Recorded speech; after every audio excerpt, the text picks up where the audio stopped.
Welcome back, gentlemen. Or I guess I should say welcome aboard to the first episode of Diesel and the Beard, featuring the KFFL Commissioner, myself, Andrew Wilson, the commish. And I'll let you introduce yourself.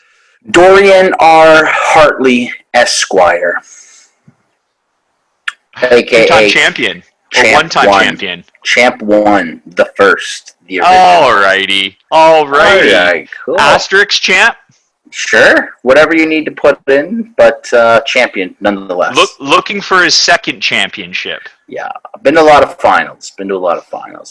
So AJ and I are going to be hosting a weekly podcast, and we're going to be talking about twofold. One, league things for people of interest to the league, and two, KFFL. Overall, KFFL to the league, and then overall NFL news that would pertain to your fantasy teams. So, things going on in the league and just pretty much anything else we want to talk about. So, gambling, debauchery, COVID nonsense. How hot, if you've seen Moneyball, we're going to be judging the hotness of NFL players' wives to determine their on-field outcome, obviously. That's just a no-brainer. Yeah, that's good. So I think to kick off this episode, I'd just like to set the bar. So Dorian and I, as he mentioned, are going to be doing this for the greater good of the league, and also looking at helping everyone else that wants to join in and hopefully win some bets and make some good fantasy moves. So I think we decided on maybe doing it every week, Dorian, or is that a doable thing? Yeah. Weekly seems. Football once a week. It's makes sense. It's just good. Mm-hmm. It's good. The day is not set yet. Drama. Yeah. Probably be like a week in review, really. So, maybe every Thursday we put it out. We'll have the upcoming week, and what happened the week prior. We can do a Thursday podcast right before prime time. I'm sure AJ and I will be generally watching those together. Obviously. The Thursday, the Sundays, and the Mondays. So, I guess we have some important topics of discussion. You want to run through it now, AJ, and kind of give a syllabus, or do you want to just start? No, I think there's a few things that we should really be getting on top of here. So the first thing is, in terms of new ownership, we've got two new owners. So Phil left, and his team was taken over by, I believe it was Jake, and Liam left. Chalmers. No, Phil went to Adam Rose. And Liam went to Jake. So welcome aboard, boys. Just want to say official welcome here. Welcome to the league. There's $1,000 to the winner, and there's a ring from fantasyjocks.com, which I've yet to order, but I'm going to just get the newest model. I feel like we're at that edge. We're at that bleeding edge as a league now. Yeah. And you also get the mini Lombardi with your name laser engraved, and you get to take that thing home for the entire year. The mini Lambo. Unless you're Nielsen and Silva, then you guys timeshare.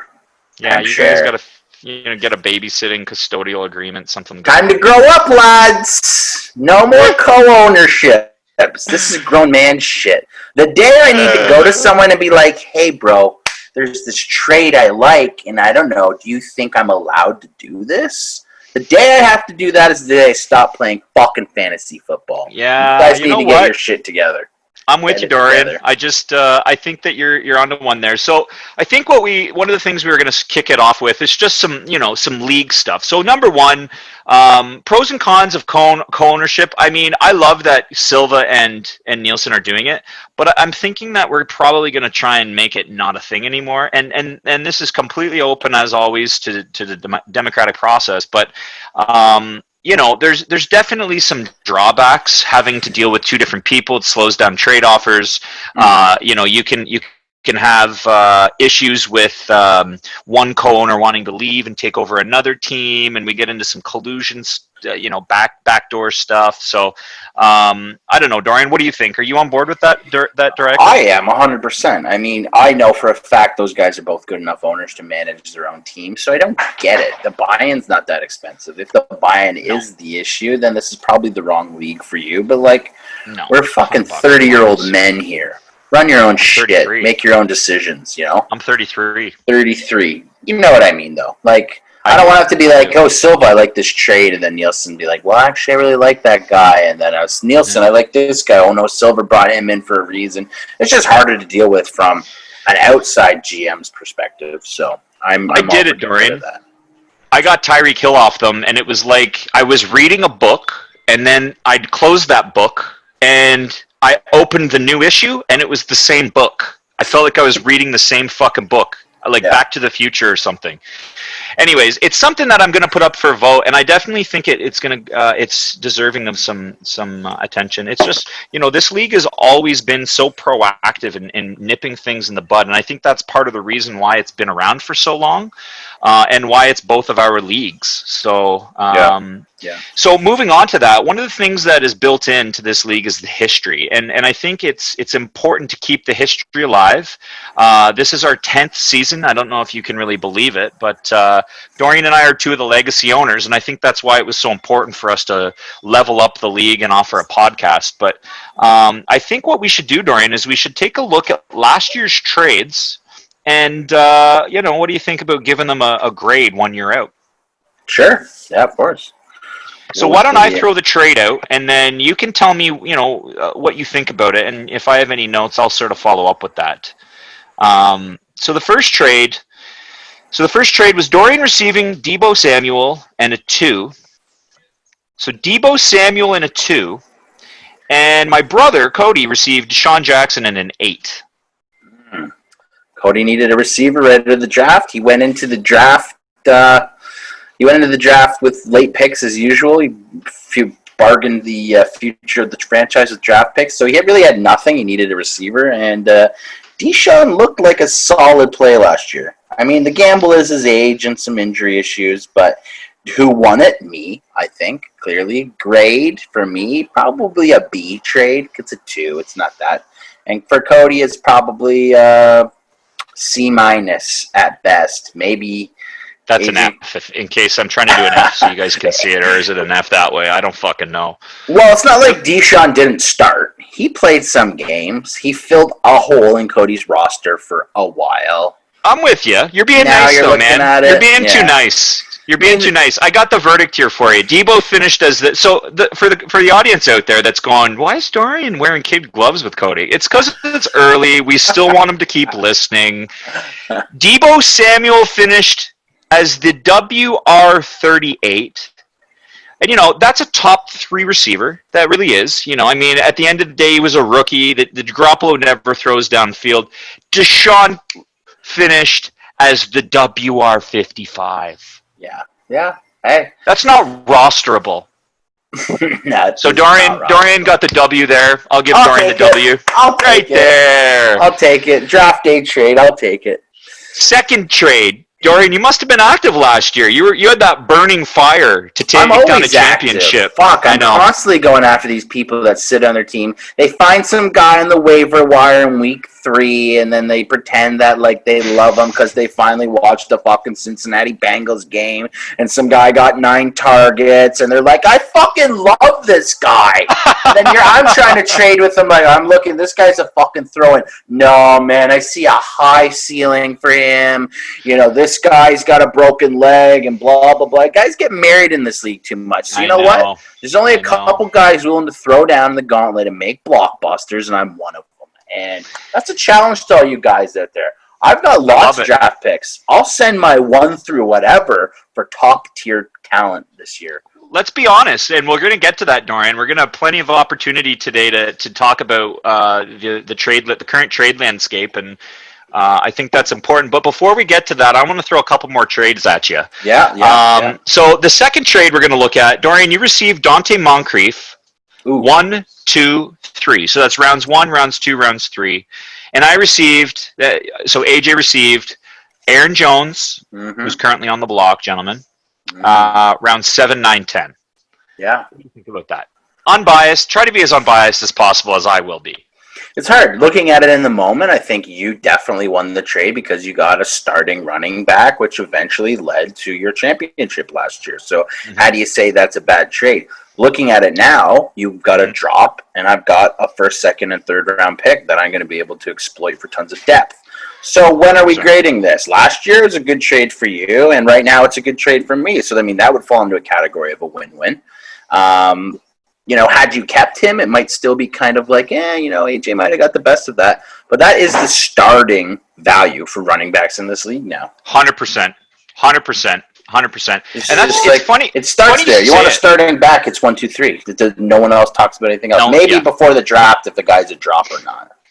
Yeah, well, and we'll talk about that in a bit on how the rules differ in season and off season. But yeah, it's funny, Dorian, when you measure it a year later, one of the things I think we gain is perspective. And so all those guys that they scream and they fucking make noise, I shouldn't swear, but they make noise about these trades being uneven. It's like, listen, in the moment, that trade was right away people thought that I overpaid. That was what the common thought was. Yeah. And I may have, honestly, man, but Aaron Jones won me a championship. And so a year out, okay, so that's 6 months out, it might look like I won. And then a year out with the draft capital you currently hold because of that trade, or in part because of that trade, now it looks like you won, or at least it's even. So, it's important to remember before you put all that shit up on Facebook about, that guy trade raped this guy or whatever. It's like, boys, you need some time. Last year was a rebuild for me. I mean, I'm always trying to win, and I'm always trying to be in the playoffs, no matter what. Mm-hmm. But the end of the day is my team has probably looked more different going into this season than it ever has. So last year I was like, I'm not going to make a run. So I'll get rid of Jones, bring in someone else, try and make my team competitive with what I have. But my real focus last year was getting a draft together for this year. And now I have a draft together, and I got rid of guys in my team. I had Gurley at one point. I had Le'Veon Bell. Drew Brees is finally going to be off my roster this year. You dodged some bullets, man. So, I mean, it's been a full revamping for me. I got a DK Metcalf, getting a little bit younger at receiver.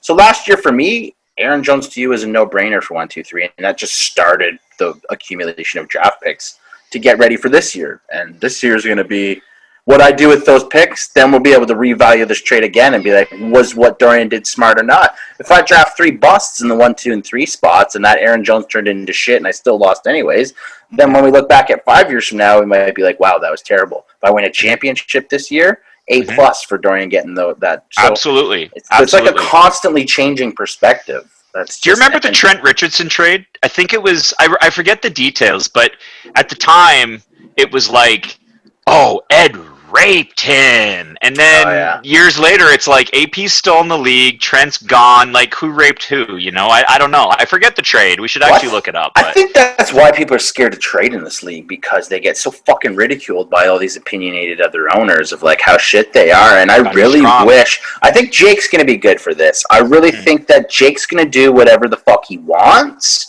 And he's not going to listen to what everyone... I think he's probably going to message Ed for opinions on trades, because everyone messages Ed's for opinion on trades. Yep. But I think for the most part, he's going to be like, fuck it, I'm going to do it. Whereas, like, you bring someone into this that, they know this guy's a young and up-and-comer, and this guy's a name brand. If they traded, the league's going to be like, you got raped, man, you're fucked, you suck, I can't believe you did that. So I think they're scared to pull the trigger half the time, because the rest of the league's going to shit on them. So I mean, and you know what? I think as new owners inject new blood,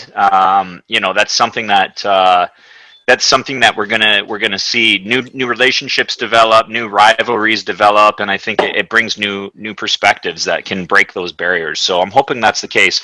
I think that's a good segue, because there were a few stories, league stories, that I wanted to sort of use as a segue here. So the one was Jake's first draft. I mean, so Jake joining the league, it's important. Into the 1-1. Walks into the 1-1, and I think that the 1-1 this year could potentially be pretty close to as impactful as the Chad 1-1 when he got Saquon, and the Corey 1-1 when he got Ezekiel. What do you think about that? Yeah, no, I would say that, honestly, this year's pretty strong for rookies contributing to a team, I think, just based on situation and skill, guys. We always think that. There was a point where we thought Bishop Sankey was a fucking beast. Oh my God, Tennessee. So it happens every year, but I think, honestly, the top 3 picks could all be rookies, and they could all be impact players. I honestly believe that this year. So I agree. I see guys like Clyde Edwards-Helaire. Yep. who they've got currently within the top 2 rounds going potentially on a redraft league. Jonathan Taylor is a guy that I think a lot of people are going to talk about. Yeah. Whether or not I get a trade done for Aaron Jones is going to determine, I think, a lot, because if he's available as the 1-1, how does Jake not take him? Yeah, I mean, that's Jake's decision. What's he playing for? Because these rookie guys, they don't usually walk in and get the fucking 90% of the touches. It just doesn't happen. And I know they think that every year, receivers, all these rookies got to learn new offenses. They're transitioning from college to NFL. And it's never as like, here's our guy, boom, he's getting fed the ball, 30 touches a game. So it's never really like that. But Aaron Jones, he's going to get a good chunk of the workload. He had 16 touchdowns last season. Yeah. Well, you're not allowed to use this podcast to plug your trades. But, okay. I think that makes it hard for sure, right? It's, I think DeAndre Swift is in the mix in the top 3. Yep. Detroit's running backs. I do like Kerryon. I think Kerryon should be the primary carrier, but DeAndre Swift's certainly going to challenge him for touches. Over time, I think, too, yeah. There's 4 guys right there. Some of them, I think some of the, I'm going to keep my opinion to myself. I think some of these running backs might be overvalued because of the position they're going into. Scarcity. And I think some of these running backs are absolute fucking mutants who are going to just blow through people. So I'll keep it in the heart where keep some secrets there, keep some mystery. I did want to point out, Jake's got Josh Jacobs, Miles Sanders, and Devin Singletary. I've got Sony Michel as a keeper, but he could easily swap Devin Singletary. So if he wanted to keep 3 running backs, I mean, then all of a sudden that just throws everything out of whack. That throws everything out of whack. Like we've got all of a sudden. Does he take a guy like Mark Andrews? Does he take a guy like Courtland Sutton? Does he go quarterback and take Dak Prescott? Well, that's what I was going to say. I mean, we all know how important a quarterback can be in this league. Maybe Jake takes a guy off the board right away, So he could take with this. I don't know I think he would trade down in that position. If he was going to take a quarterback, I would think, or a receiver, I think he trades down and moves out of the 1-1. Do I think he comes in the league and trades the 1-1 first year? I don't know. It'd be fucking cool to see it happen. Wow. That would be just like, that would be some real fantasy footballer shit. You get the 1-1, you come into a new league, you ship it out, you go for that's cool. The possibilities. I like that. Well, and so that leads me into a discussion point on both of our drafts, and not to be biased, but this is the first legitimate. If you guys wanted to check the history, which I'm going to try and use some of the history, being the 10th season, the 10th anniversary. I'm going to try and pull little tidbits. I've done it in the past, but I think it's important for everyone to kind of share in that. But Dorian, you've never had a good draft. Like literally, this is easily, like if you combined all the first round picks you've ever had, this probably matches the total in the past 9 years. Well, 10 years ago, I was the first guy that was like, fuck the draft. I'll trade all my draft picks for guys that are good now. Then sometimes over the next 10 years, people started just doing the same thing. Your brother, he ships everything right away. Everyone wants to ship out draft picks. So now it's like I've almost had to change my fucking strategy. Really, it's like, all right, maybe I should focus on the draft because all these other guys. It's not like my 1 through 5 doesn't mean shit anymore because you're offering a 1 through 5, Cody's offering a 1 through 5, True. Silva will offer 1 through 5, and you're getting 1 running back for that. Yep. So I think now for me, I'm like, you know what? I'm going to change it up. This year, I'll probably hopefully draft well. And then by next year, I'm going to ship everything for maybe another top-end guy, and I should look at myself in another championship run in the next 1 to 3 years. And this is, honestly, that leads me to a side post. The fact that there's so much continuity in this league, it gives you, like, no one ever questions making moves. It's like, I'll move 5 picks because I know next year the league's still going to be around. The same guys are going to mostly be involved. Like, I'm in leagues, and it's like, I'll mortgage the future now because I might not even be in this league next year. You know what I mean? Yeah. So it gives a little more importance to it, and I love how that's kind of become a thing. So that kind of jumps me over to my draft. So my draft is terrible, and it's been terrible for a while because, as Dorian, as you've pointed out, I've been doing the same method where I consolidate my capital, I move it for a guy that I think is going to help put me over the top. And so I just want to point out, anyone out there that's considering it, it can be done. I went from the worst team in the league 2 years ago to winning the championship last year. Now, I got lucky because of LJ, but I'm telling you, you do some mock drafts, you highlight some guys, and you know what? You got to hit, obviously, and no one has a crystal ball. But with the tools out there now, I'm not going to tell anyone on this podcast what I've told you in private, but there's tools out there now that can really give you an edge. So I think for this league to remain competitive, some guys are going to have to embrace that. So, well, I would like to see more game changing. Like I'd like to see people try and elevate their game. I'm just going to call out Nielsen because it's easy. Him and Silva, he brings Silva on, this big trade genius. He studied under the wizard Sir Edward for so many years. It's so true. It should have added a little something to Nielsen's game, but he's never really taken that next jump up and been a real competitive guy, like a real competitive team in the last 10 years. So, if I'm Nielsen, I'm scrapping whatever the fuck it is I've been doing for the last 10 years and going all right, not playing with my heart, or maybe playing with my heart, or trying to ship everything. Stop getting married to these guys who might have a high ceiling, might not. Maybe play a little bit more Moneyball style and just take guys. Silva compliments him, man. He should, but he does, man. They didn't win last year, did they? Well, I'll tell you, I just want to share a little something to kind of support that tandem, because I had a deal done in principle with Nielsen alone for Tyreek Hill. And when Silva caught wind, and Nielsen was a good partner, and I let it all go, I was like, yeah, do your due diligence, whatever. I ended up having to triple the fucking pick load and include the guy I did not want to include, which was Terry McLaurin. So I think that the pair of them, Nielsen's got great relationships across the board. I'm not saying Silva doesn't, but Silva's a bulldog, and he knows it. He fucking knows it. Yeah. And so I think, Dorian, honestly, it's good you're calling this out, but I think that it's... I could call everyone out. To see how this year goes. Corey Loudon won't even answer my fucking phone call. There it is! There's the problem. I'm not going to get any trades done with a guy that doesn't pick up his phone. Chad, you're never going to trade with Chad unless you're willing to give up your firstborn and a piece of land equity or gold bullion or some fucking shit. So I think all these guys need to fucking change their ways a little bit. He's got a bee in his bonnet. Dorian's got a bee in his bonnet. Oh yeah, bee in my bonnet. I'm the same way though, right?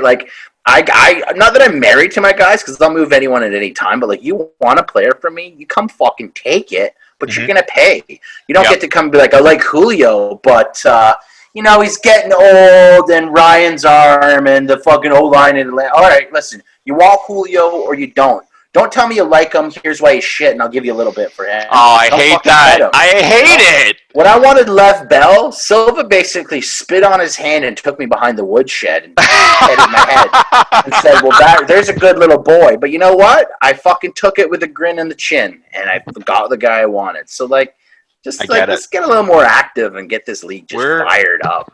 We're going to get the boys active with this pod, I tell you that much. Oh, yeah. So let's move on here. So what I want to do for the next podcast, I had mentioned buying the ring. So why don't we unveil that? Why don't we buy it online live, share the screen, click the buttons, make the purchase, and then everybody can just be kind of privy to it. What do you think about that, Dorian? I like that. Have a little know what you're playing for. Yeah, I'm down with that. I also think that we need to talk about in the league, I think it was the toilet. Was it the toilet bowl for the last place team? Yeah, last place team having to suffer some sort of consequence or... It's just yucky. Yeah. If you finish last, obviously, there's some motivation because it doesn't feel good in the guts. But there's got to be some extra motivation. And so, I was thinking about a tattoo. I think a tattoo's too much. How about a boudoir shoot? If you become last in the league... What? A boudoir shoot. The thing old ladies get for their husbands to spice up their marriage. Basically, you got to go get your picture taken in lingerie and, your hair done and lighting. Man. Oh, man. I don't know know why that just came to me, but like Silva wearing a fucking purple thong and like a fox scarf wrapped around his neck with bright red lipstick on, getting a boudoir shoot that goes to like some sort of my dick photo just vault. inverted. My dick just inverted. I've lost an inch off my dick from this podcast. Something along those lines. Something along I'm down those with lines. It needs to be embarrassing. I'm down with it. Needs to be it does. It fucking does. You know what? I wanted a tattoo. And you know what? I almost was going to put it up for vote, but I thought that's a little too life-changing. Now that I'm having a child, I feel like that's a little too much. Daddy, why do you have that tattoo of a dick on your butt? It's like, yeah. Well, what if you lose 8 years in a row and your dick looks like or your fucking ass looks like a dick hologram? Exactly. That's true. That is this fucking. This league goes 30 years and your last 15 times. And you got 15 whatever is on you. So like boudoir shoot, something embarrassing, something people can get a picture of and keep, and then we could have like the loser Hall of Fame, like a little photo vault on the page. I'm down with it. I think let's put some ideas. So I'm going to throw yours up there for vote, Dorian, and if we can get a couple other ideas, we'll throw a poll up, and then whatever the boys want, then we'll do some. And I'm even willing to just buy like a belt or some stupid thing that they have to carry around too. Yeah. Okay, and then I guess the last thing, just from a league perspective, I wanted to talk about a potential change to the consolation prize to cap the movements of the 6th and 7th ranked team, because and potentially capping them on moving up or down 3. The problem is, and I think what we may do is wait to see how the consolation bracket falls out this year. But what I'm essentially wanting to avoid is where the first team that misses the playoffs wins the first overall every year because they dominate the consolation. I don't want that. That is against the spirit of the league. Wow. So it happened this year. Liam was the 7th ranked team and he won the consolation, so he got the first overall.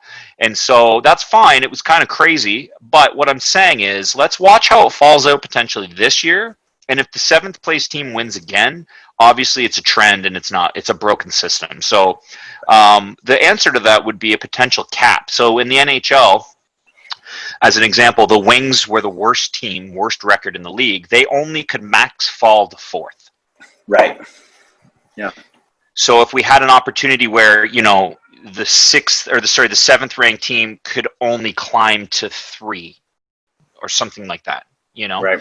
Yeah. So they could still get a good pick, but they're not going to, because I think it's just a matter of fairness. So I wanted to get that out there. Yeah. Well, okay. I got fucked this year. I should have been second by statistics. Oh man, that was actually gross. Actually, I did. We were going to do this podcast. Oh, I actually did do the podcast, and we just didn't have the audio. That was heartbreaking. Yeah, but anyways, I was going to say, it was almost like it was like a fucking omen or something. I woke up the other day and I looked to the side of my bed, and the one Corey Loudon slip had somehow stuck around in the house and was sitting right there beside my bed, like it had just wormed its way out. Oh fuck! Oh man, it was gross. And it was the first one I picked. Corey actually had the audacity to question whether I cheated, and I was like, "Are you fucked? I'm never going to cheat. I'm never going to cheat. I have 3 titles. I don't need to cheat. It's all skill over here, boys." Why the fuck would you cheat for him anyways? You can cheat for anyone. Unless get those words out of your mouth, man. That's funny. Okay, so let's move along here. So another thing I wanted to talk about in terms of scheduling, moving on from the league updates, is the discussion on the super rivalries. So it's something that if you're new to the league, you may not have ever experienced, because we introduced it last year. And essentially what it was a way to build rivalries within the league. And so these are guys that finished similarly, but they may not have either known each other very well, or there's really nothing else to it. But what I'm doing is I'm taking teams that are in the same phases. So first and second from last year was Reynolds and I. We went to the finals. We're going to play 3 times this year as a super rivalry. Okay. Yeah. You and Powell. Yeah, you and Powell are going to play each other 3 times. And so it forces one of the top 2 and one of the bottom 2 teams to potentially win out. Or even if you don't win out, you hamper the other team. Right. And so it allows other teams to catch up. And it also allows for an example, if you were the top team and you lost all 3, you're not going to finish you're not going to finish first anymore. Right. And if you're the bottom team and you won all three, it would force you up the rankings, right? Yeah. So I think it's a way for us to develop rivalries. That's why it's called the super rivalry, and also shake things up a little bit. You're like forcing movement. You're like shoving from the bottom up and the top down. It's like mixing the bowl. So yeah, I like that. No, I love that. It's easy. I don't see there'd be any pushback on that. No, and well, it was introduced last year, and it had some real nice effects. So I want to keep it going. And again, if there's things that aren't desired or don't end up working out, for Jake and Adam and even the newer guys, we always vote on shit. There's always going to be a democratic process, as I said. So yeah. Okay, so I think what we can look at now are some of the fun things. So if anyone's ever listened to the Fantasy Footballers, they have this thing where they keep track of their bets that they make on the air. And so Dorian and I are known gamblers. Dorian's known as the Wiz because he's dominant, and I'm known to make a splash every now and then. Not to Dorian's degree. Silva, you heard that? I'm the fucking Wiz. Silva and I have a little battle. Silva thinks he's the Wiz, but truth be known, he's the Padawan. A young Padawan. Although Silva, you do have some great picks, fella. So keep. Obviously, there's some real good picks. There's lots of good gamblers that have good value bets in here, but don't bring me a bet if it's an easy favorite. Yeah, no, get that shit out of here. It makes no money. But so as for us, Dorian and I, we're not really going to be betting money. I mean, money's money, right? You can do that anytime. I'd rather take 365's money or whatever than my friends, right? And same thing for you, I'm sure. Mm-hmm. So instead, we're not gonna chomp the footballers' style, but what they call water bets. I think that we need to develop some sort of a way of punishing each other. So their water bet is where they basically have to wear this soaking wet wool sweater because they were dunked into a dunk tank on air, and so they're basically drafting in this soaked wool sweater. It probably couldn't be more disgusting, the sound of it. I'm open to suggestions. I think we have a few polls to put up, unless you know what you want to do, Dorian. Well, I think it's important for you and I to have water bets because you and I are competitive, so that's good. But also, this water bet is specifically for guys that want to talk shit during the season, but now they have to fucking back it up. Because you get a guy like fucking Cody who's running his mouth off about fucking... Wait, Powell or Wilson? Wilson. Cody Wilson. I'm calling you out directly, C-dubs. Because you talk the most shit because words are cheap and it's easy to let those fly. So you'll say things like, I'm not that sold on DK Metcalf when I got a guy like Terrell fucking Williams. And then I say something like, oh my God, DK's a better receiver. And then you say, well, not by this. So now we can settle this by saying, okay, DK has a better season than fucking whoever you don't like or whoever you found in the waiver wire. You think, get the fuck out of here. We should bet on it with a water bet. It gets posted so everyone can see the shit you're talking. And then at the end of the year, we can settle up these debts. And I can have something on my phone of you getting fucking smashed in the face with a banana pie or something for talking your bullshit. And that goes for everyone in the league. Just Cody is always talking shit to me about who's good and why he's this. And it's easy to just be like, spew it. Because if you spew about everything, you're going to be right about a lot of stuff. And then all the shit that you were wrong about has been forgotten. Mm-hmm. Like, I could just basically say, like, fucking DeAndre Swift's a bust, and then he's a beast. And I'm like, yeah, I knew he was a beast. It's like, well, no. Now it's logged as a water bet. So I'm down. I think this is a fucking great way to get kick-started some shit with Jake or two, and obviously Rosie's a great golfer, so we could throw some splash bets with him in there, and I think that'll be a good call. Good. So let's put that up there, boys. I'll put that up there too. I'll get some ideas for the payouts for the bets. So let's get over to some news. There's been some developments. I've got Roto World going here, so. The first thing that I'm seeing is Tom Brady. I mean, Tom Brady is the only guy that could still excel through his work ethic during the COVID-19 absence, and I think it's looking like he might have a good season, boys. I'm just saying. Brady. I like Brady. I don't think it's all Bill Belichick. I'm not buying into that. It's only Bill Belichick whose offense made Brady. I'm not buying into that. I think Brady might have more weapons this year than he has maybe not ever, but Ever. It might be ever. Some would say, it could be ever. Some would say. I mean, there's like it was a Gronk Moss crossover that was pretty nice and a good defense. Anyways, Brady's going to be a beast. Is he going to be championship caliber? I don't know. I think he'll be knocking on that door for sure. And yeah, I guess we'll see what happens. We'll see. Godwin and Evans, man, they've never had a guy like him either. Like, I mean, in terms of the downfield, when Brady throws downfield, he's extremely efficient. You know, it's one of those things where he wasn't asked to do that a lot, and he didn't really have the tools in New England to do that. I mean, when he had Moss, he did, but that was also in his prime. So it'll be interesting to see. But I mean, if you're a Godwin or an Evans owner, even Ronald Jones, like I've got Ronald Jones on my bench, and I can't keep him, but I mean, he's been anointed the starter by Arians already. So, you know, if he's going to turn into a pass catching back because they want to air it out, I don't think they're going to be a running team. I honestly don't. So, you know, you look at the guys who are going to benefit. I personally would never own Brady, but the other guys. Here's the thing. I would have always never have owned Brady because it was Bill Belichick's team. And Bill Belichick created a scheme that avoids... Like, he could create a fucking scheme for an entire game around, like, Sony Michel or, like, LeGarrette Blount. And he could be like, okay, we all think Tom's going to throw 40 times a game. Tom, you're not throwing at all. You're just handing it off all day. So it's like, it's hard to have Brady. But I think under Arians, I think Brady's going to be just rifling this ball all day. I think it's going to be a timing offense. It's going to be quick cuts and slants and just Brady putting fucking balls on big, huge, fast receivers right in the gut, 10 yards downfield. And maybe Brady wouldn't be a bad play. I mean, the top 10 quarterbacks are always pretty good, so Brady would kind of have to crack into that to really be looked at. Well, that's exactly it. That's exactly it. And he doesn't... he doesn't run, right? So he loses that. It's like a running back. Like Derrick Henry is a great example of this. He's a one-dimensional guy, and you can still get it done if you're one-dimensional. It just means you have to be super efficient, and he is.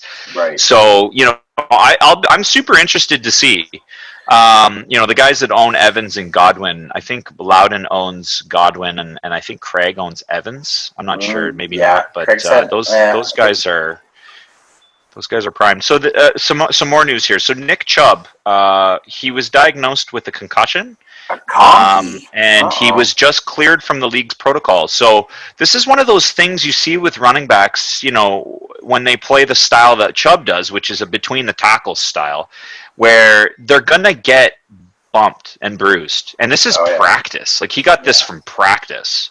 Yeah. So I think, you know, it could be one of two ways. We could never talk about a Chubb concussion again, but, you know, if you're my brother and you've already got to contend with Kareem Hunt there. Yeah. What do you do? It's not a secret. You know, everyone else in the league knows this guy just got fucking his melon crushed in. Yep. They know there's other backs there looking to eat. How do you trade a guy like Chubb?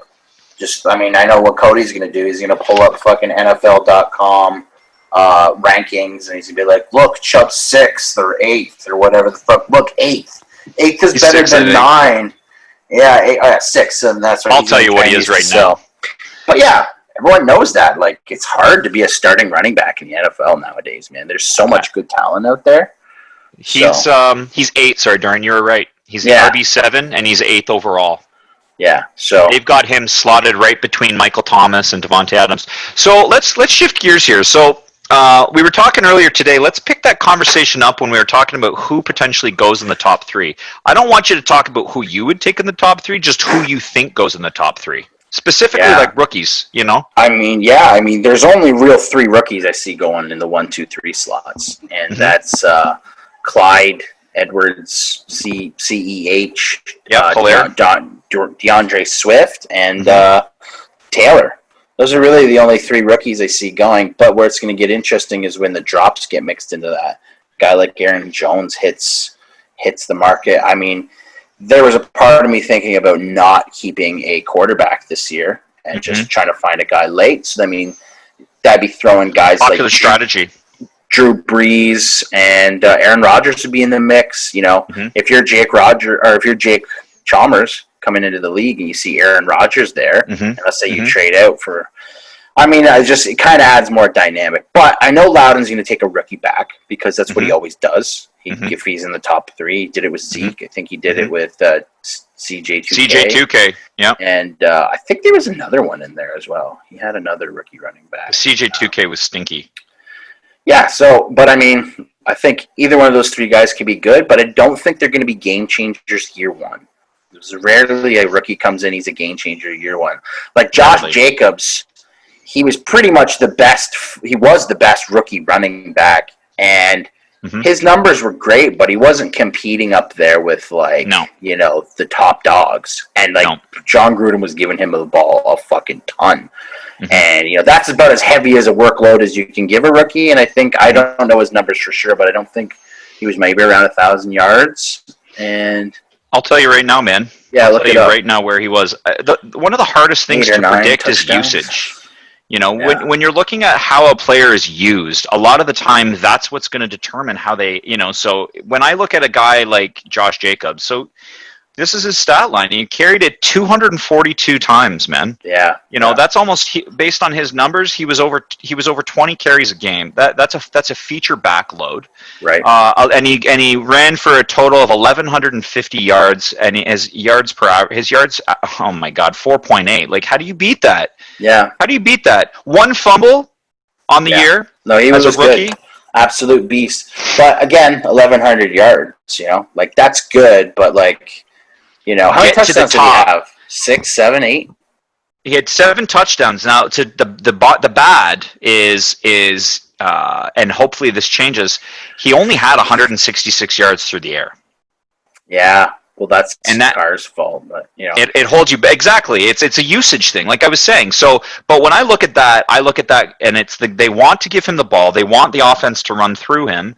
And you're right. That was his rookie year. I think that Josh Jacobs will finish as one of the top 10 running backs this year once again. I think so. But I don't see any of the three guys aforementioned to be getting that kind of workload. I honestly don't. Maybe Clyde in KC because that's a tricky one, man. There's not a running back there, but Mahomes is going to throw 50-plus touchdowns. How many touchdowns is KC going to score? You got Kelsey that wants to eat, Hardman that wants to eat. Now you got a rookie running back who I think might be more of a scat back, check down kind of guy. He is. So I mean, they might. How many? They're not going to be using him as a feature back. He's going to probably go in and be a starting back to some degree. Yeah, but there's not enough balls to go around in KC. Well, there's a couple things, man. They're a throwing team. They're a throwing team. They're not a running team. Yeah, they're not. They're not going to change their whole offense around this rookie.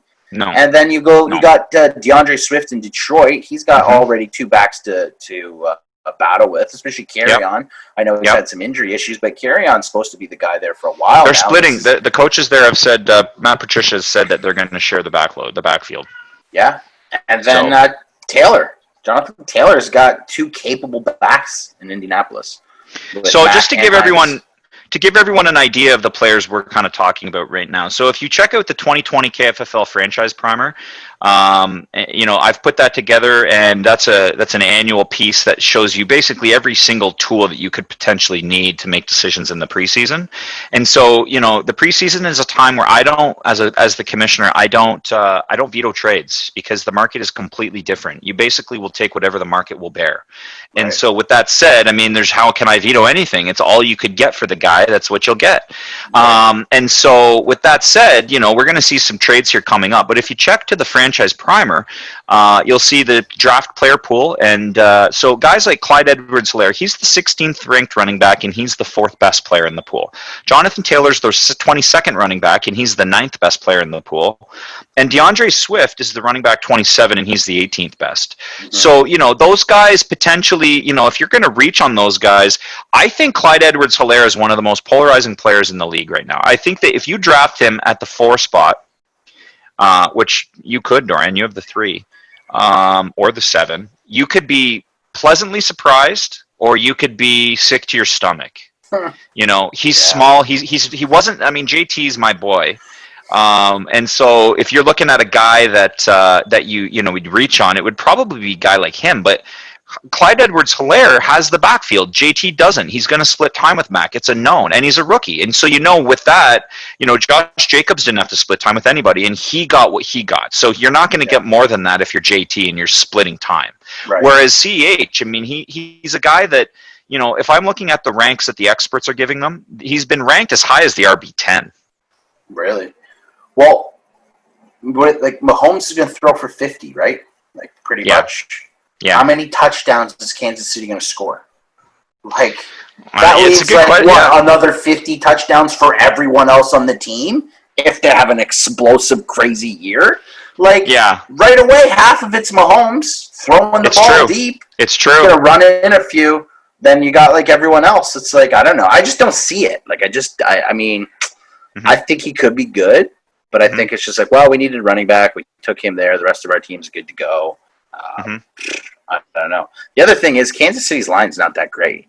That's why Mahomes was always fucking scrambling around, running, getting his ankle crushed in. That's a good point. So it's not like they're walking into some like beefy line. Like half of what Mahomes did was magic, scrambling on the run, throwing off balance, back foot, cross shoulder, cross body. But he did it all year. It's not because his line's phenomenal. It's not because they're giving him pocket protection. They're just fucking all the money is that one guy. He's going to make it. Yeah. So. But, by all means, I think he's going to go in the top 3 no matter what, just because of where all the experts are ranking them. And I think the guys that are going to look and just be like, well, what's the consensus? Well, I have to take him or I'm stupid. No one's going to reach off and go take some vet. Like, that's true. I personally think there's so much more value, honestly, in an Aaron Jones. So, I mean, it depends on who you are. If you come into the league and you're wanting to compete, you're coming into this season and you're wanting to compete, and you see a guy like Aaron Jones available, I think it's really hard to fight that temptation, and I don't blame you. Like there's a reason I traded for him, Dorian. Like last year going into it, he wasn't a lock to even start the backfield. They had Jamal Williams, and there was lots of this chatter, and he ended up being an afterthought. And so this year it's the same. AJ Dillon, it's like. He's a rookie. What are we talking about here? They've made it a priority to re-sign AJ. So anyone that wants to chirp out there, we could make that argument for anyone. Yeah. But anyway, one guy is a feature back on a team he knows already with an offense, and he's playing for a contract. And one guy is a rookie coming into a Super Bowl championship team. It's like, but everyone likes the new shiny unknown rookie. Everyone loves that. You want to hit. So, they want that big boom, that Patrick Mahomes game-changer guy. So every year, all the rookie running backs go first early in the first, and then, you get guys. He's a hot one. All the guys deep in the draft that are value city because all these rookies are going. And honestly, I shouldn't even be saying this because I want you guys to fucking take them, but rookie wide receivers, my God, that is the riskiest, shittiest fucking play. It takes so much time for them to get their timing right with new quarterbacks, learn new offensive systems. They're coming out of college. They're not big enough. They're not fast enough. They're not disciplined enough.